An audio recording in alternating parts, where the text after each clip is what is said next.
भरी रहें जीवन में खुशियाँ, रहो सदा खुशहाल और हो जाओ कामयाब जीवन में। मुबारक हो आपको नया साल।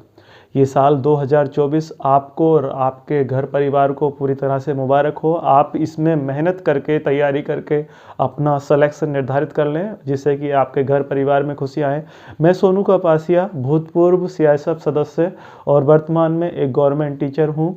और भाई आपको अपने अनुभव के आधार पर इन 5 बिंदुओं पे पूरा जो है एक संक्षिप्त वीडियो लेकर आया हूं, जिसमें मैं बताऊंगा कि आप किस तरह से तैयारी करके अपना सिलेक्शन निर्धारित कर सकते हैं।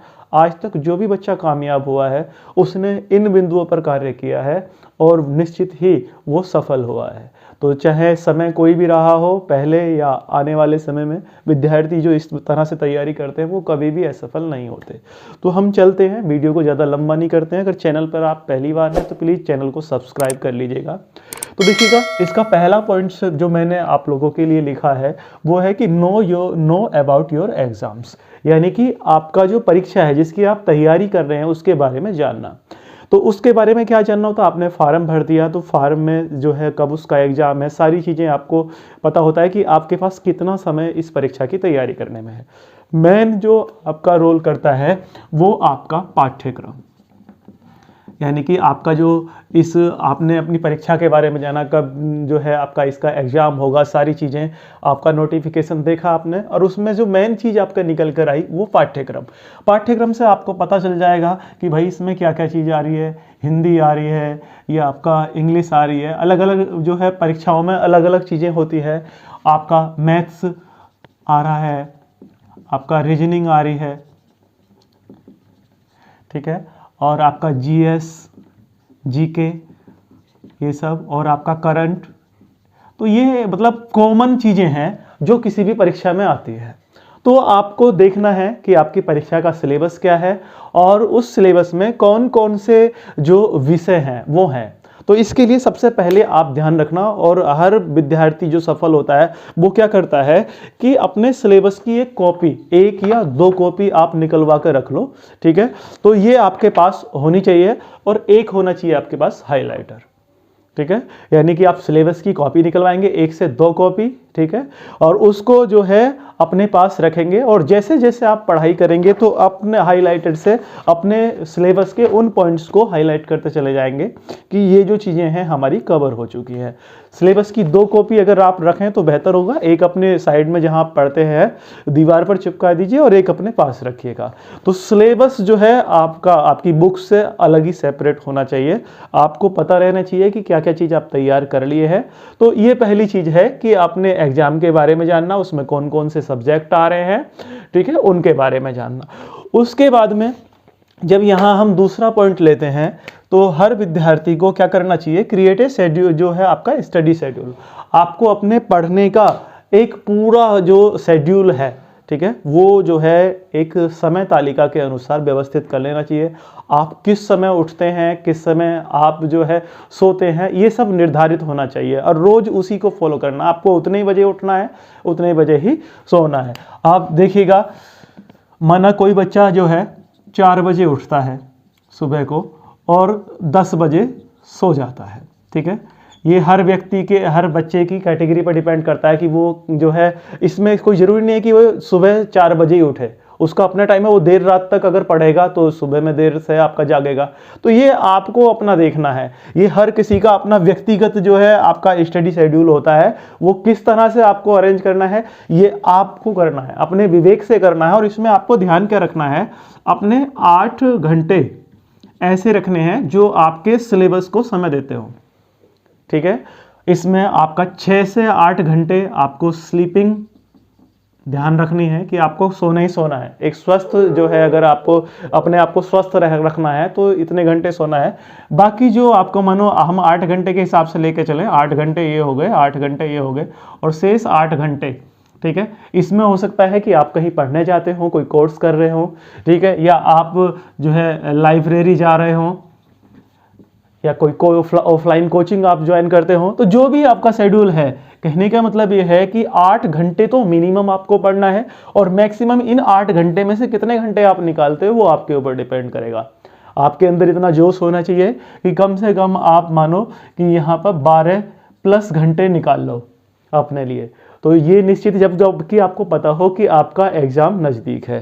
तो ये सब चीज़ें हैं। यूपी पुलिस के जो बच्चे हैं, जैसे कि सुनने में आ रहा है कि 18 फरवरी को उनका एग्ज़ाम है, तो आप लोग कभी भी जो है ध्यान रखेंगे कि आपको ज़्यादा से ज़्यादा घंटे अपनी स्टडी के लिए निकालना है, सेल्फ स्टडी आपको करनी है। उसके बाद में जो तीसरा पॉइंट मैंने लिया है कि कलेक्ट स्टडी मटेरियल।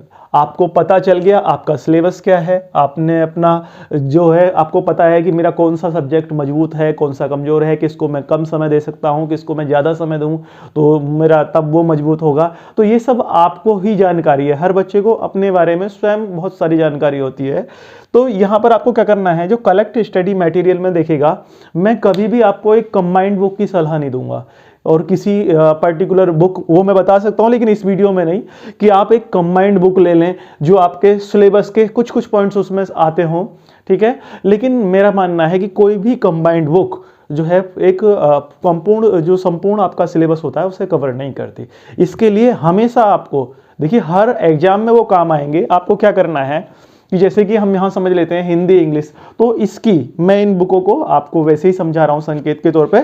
जैसे हिंदी इंग्लिश आपके पास एक बुक होनी चाहिए उसकी, मतलब किसी एक राइटर की, केवल वो हिंदी की ही हो, इंग्लिश अगर आती हो तो इंग्लिश की ही हो, ठीक है। आपका मैथ की मानो एक बुक होनी चाहिए आपकी, वो जिस भी प्रकाशन की आपने ले ली, आप जो है खुद सर्च करते रहते हैं। उसके बाद रीजनिंग की एक बुक आपके पास होनी चाहिए, जीएस जीके की एक बुक आपके पास होनी चाहिए, करंट की जो पत्रिकाएं आती हैं वो आपके पास होनी चाहिए। तो कहने का मतलब कंबाइंड बुक जो है वो बाद की चीज़ है।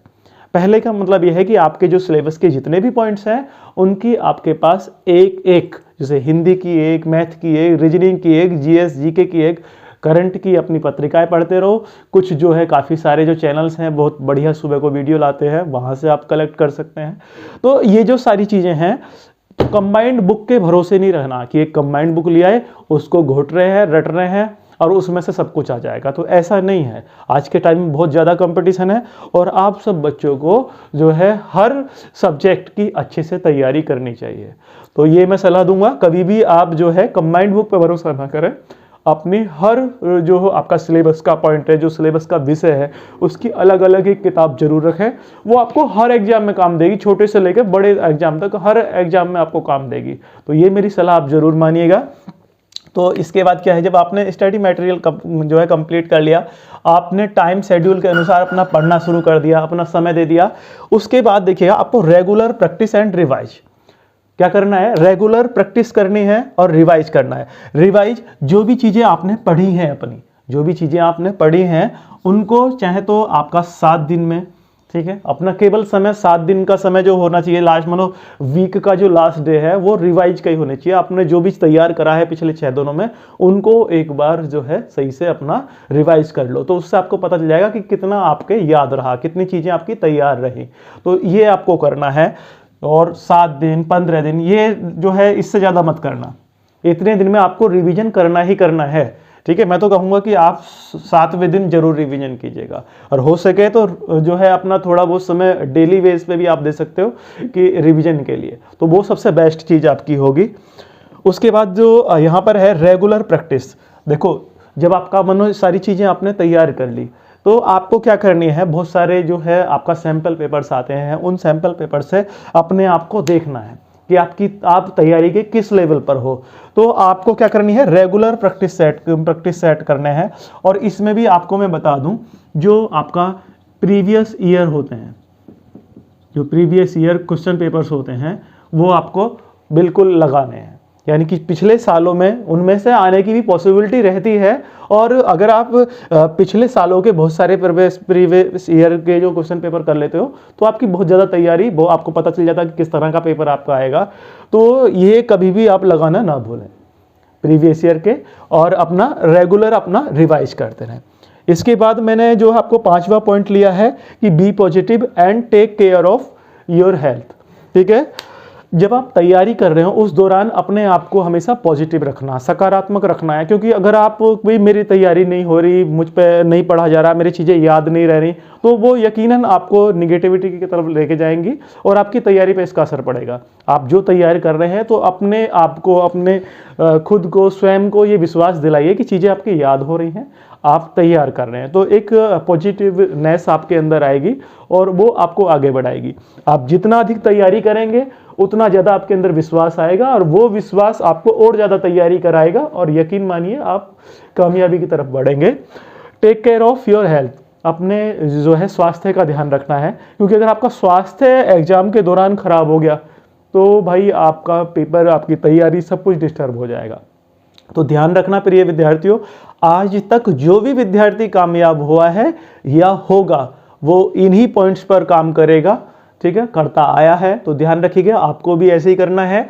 नो अबाउट योर एग्जाम, सबसे पहले अपने परीक्षा का सिलेबस को जानो, कितना समय आपके पास है, एक जो है स्टडी शेड्यूल, जो टाइमिंग है कि कब पढ़ना है, कब जो है सोना है, कब खेलना है, कब जो मतलब हर चीज़ का एक समय निर्धारित होना चाहिए।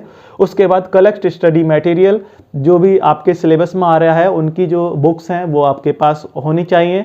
और बुक्स के बारे में मैंने बताया कि कभी भी कंबाइंड बुक पर भरोसा नहीं करना है, हर विषय की एक जो है आपके पास बुक होनी चाहिए और उसको अच्छे से तैयार कर लो, आप बड़ी से बड़ी परीक्षा क्वालिफाई कर जाओगे। ये आदत अपने आप में डालो। Regular practice and revise, regular पढ़ते रहो, क्योंकि देखिएगा एक दिन भी अगर आपने अपने पढ़ना छोड़ दिया, यारी रिश्तेदारी दावतों में और उसमें उधर समय अपना बर्बाद कर दिया, तो फिर जो है वो आपके अंदर आलसीपन आ जाएगा और आपकी तैयारी जरूर प्रभावित होगी। Be positive and take care of your health. खुद में विश्वास रखो, मेरी तैयारी हो रही है, मैं पढ़ रहा हूँ तो तैयारी हो रही है, और वो जो आपका अंदर जो विश्वास है ये आपकी बहुत तैयारी अच्छी करा देगा। अपने स्वास्थ्य का ध्यान रखें, निश्चित ही आप कामयाब होंगे। तो जिस तरह से मैंने आपको समझाने की कोशिश की है, कोशिश कीजिए कि आप इस तरह से पढ़ें और आगे बढ़ें और इस 2024 में अपने आप को सफल कर लें। नमस्कार, मिलते हैं किसी नेक्स्ट वीडियो में। चैनल को सब्सक्राइब करके रखना। जय हिंद।